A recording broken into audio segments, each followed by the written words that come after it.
श्री गणेशाय नमः। श्री सरस्वत्यै नमः।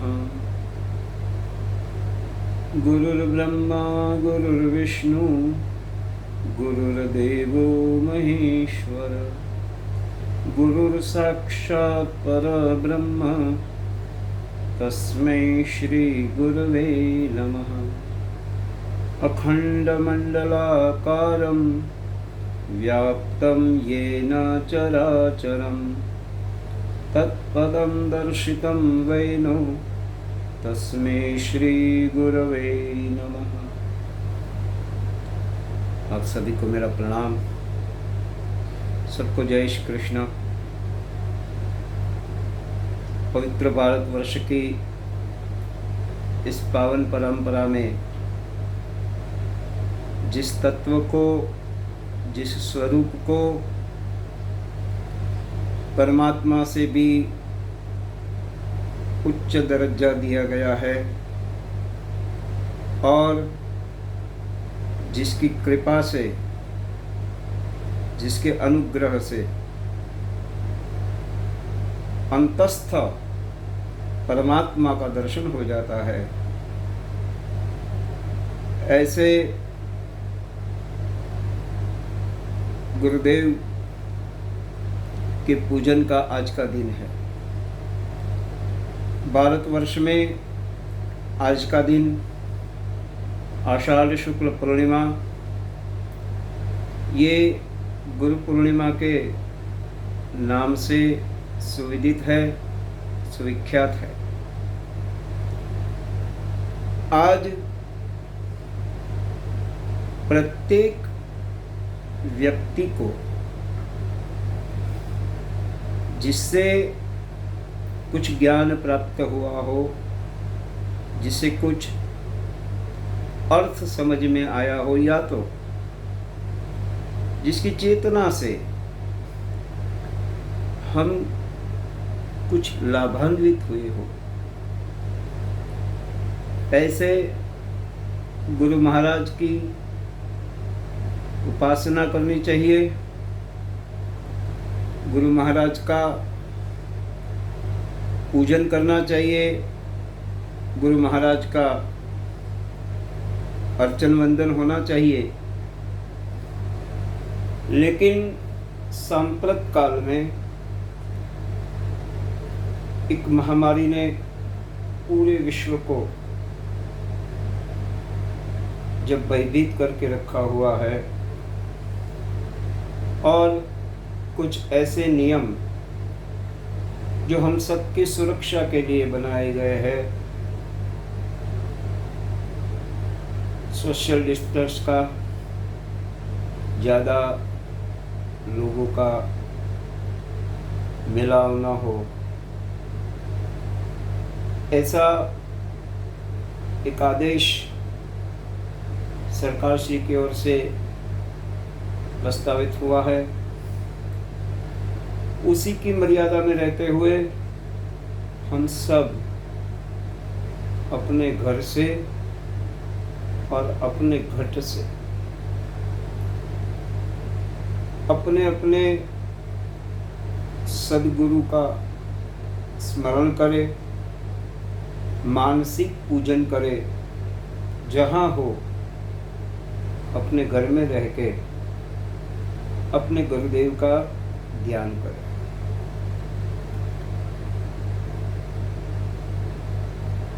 गोस्वामी तुलसीदास जी ने रामचरितमानस के प्रारंभ में गुरु जी की वंदना करते हुए कुछ श्लोक, कुछ दोहे और कुछ चौपाइयों का गान किया,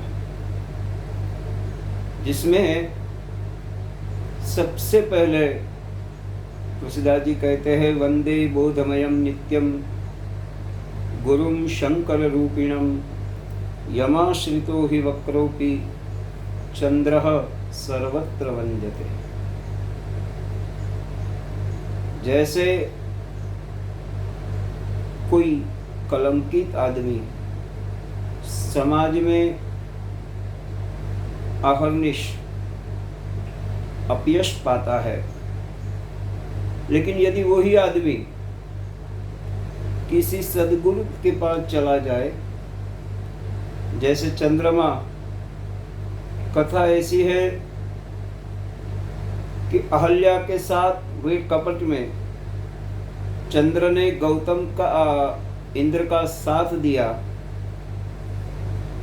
तो गौतम ने चंद्र को श्राप दिया था कि तुम्हारे पूरे शरीर में छिद्र हो जाएंगे। फिर चंद्रमा ने प्रभास क्षेत्र में भगवान सोमनाथ की उपासना की और भगवान आशुतोष सोमनाथ की कृपा से चंद्र को एक उच्च स्थान प्राप्त हुआ। वक्र होने के बावजूद चंद्र शिव की जटा में विराजमान है। यमाश्रितो हि वक्रोपि चंद्रः सर्वत्र वन्द्यते।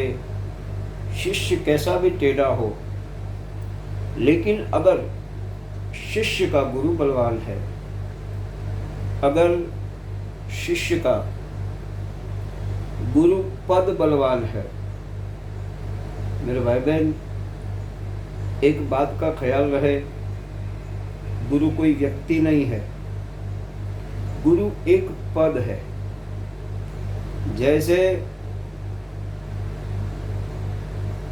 शारदा पीठ, ज्योतिष पीठ, या तो हमारी जो चारों पीठ है, उस पीठ पर सम्मानित हुए, संस्थापित हुए जो भी महापुरुष आएंगे, उनको हम जगत गुरु शंकराचार्य की उपाधि से, उसी सम्मान से, उसी प्रेम से देखते हैं। ऐसे ही गुरु का पद अहर्निश वंदनीय है। तुलसीदास जी कहते हैं, बंदौ गुरु पद पदुम परागा, सुरुचि सुबास सरस अनुरागा। गुरु एक पद है, गुरु एक स्थान है, गुरु एक घर भी है। जैसे मानस में कहा है, गुरु गृह गए बदन रघुराई, अथवा गुरु गृह गए तुरंत मही पाला। तो गुरु पद है, गुरु एक घर है।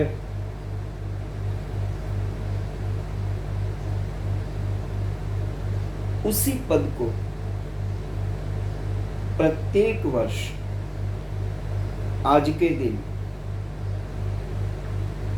वैसे गुरु पूजन का कोई दिन होता ही नहीं, माता पिता के पूजन का कोई दिन होता ही नहीं, परमात्मा से प्रेम करने का कोई विशिष्ट दिन तो होता ही नहीं है। लेकिन फिर भी एक ऐसी परंपरा हमारी बनी हुई है, कुछ कार्य के लिए कुछ खास दिनों को हमारे वैदिक सनातन संस्कृति में हमारे पूजनीय ऋषि मुनियों ने संस्थापित किए हैं। जैसे अमावस्या तो साल में 12 आती है, लेकिन हम उत्सव, दीपमाला, मिठाई, पटाखे, ये सब हम आसो मास में ही उसका आनंद लेते हैं। उसी तरह गुरु सदैव पूजनीय है, गुरु सदैव स्मरणीय है। लेकिन कुछ ऐसा समय भी आ जाता है उस दिन अपने गुरु की विशेष याद आती है। जैसे कोई अंधेरा कमरा हो और अंधेरे कमरे में सब कुछ है, वहाँ खाने का सब सामान पड़ा है, वहाँ भोग का सब सामान पड़ा है, वहाँ परमात्मा की पूजा सामग्री भी पड़ी है, लेकिन अंधेरा होने के कारण हम वो सब देख नहीं पाते। तो इसका उपाय क्या करें? हमारे संस्कृत वाङ्मय में कहते हैं कि जब अंधेरा हो, जब कुछ सूझ नहीं रहा है,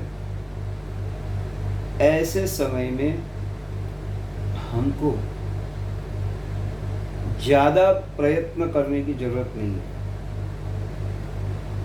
केवल कहीं से थोड़ा सा प्रकाश की व्यवस्था हो जाए,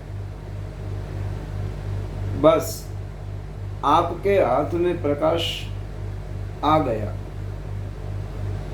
तो आप वो सब कुछ पा सकते हैं जो उस बंद कमरे में पड़ा है। मेरे भाई बहन, ये अंधेरा कमरा वही परमात्मा का घर है, वहां सब कुछ है, लेकिन सही अर्थ में वहां अंधेरा भी नहीं है। लेकिन हमारी चर्म चक्षु से वो प्रकाश हम नहीं देख पाते जो उस कमरे में है।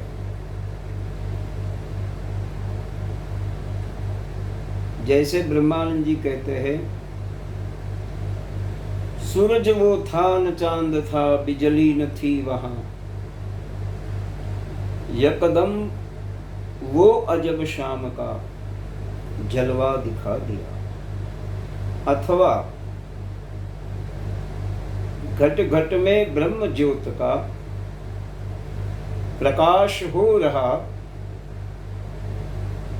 आंखें न करे दीदार, तो भगवान क्या करे। तो कहने का अर्थ थोड़ा सा प्रकाश कहीं से मिल जाए तो हम वो सब कुछ प्राप्त कर सकते हैं जो उस कमरे में पड़ा है। वहाँ ज्ञान है, वहाँ ध्यान है, वहाँ सत्य है, वहाँ प्रेम है, वहाँ करुणा है, वहाँ शूरवीरता है, सब कुछ है जिसकी हमें आवश्यकता है। लेकिन वो सब पाने के लिए केवल थोड़ा सा प्रयत्न हमको करना है, और वो प्रयत्न है कहीं से थोड़ा सा प्रकाश को ढूंढ के ला दे। एक छोटी सी बोध कथा है। एक पिता मरणासन्न थे, तो उनके 3 बेटे थे। पिता ने तीनों को बुलाया और तीनों से कहा कि मेरी इतनी जो संपत्ति है, मैं सोच रहा हूं ऐसे पुत्र के हाथ में दूं कि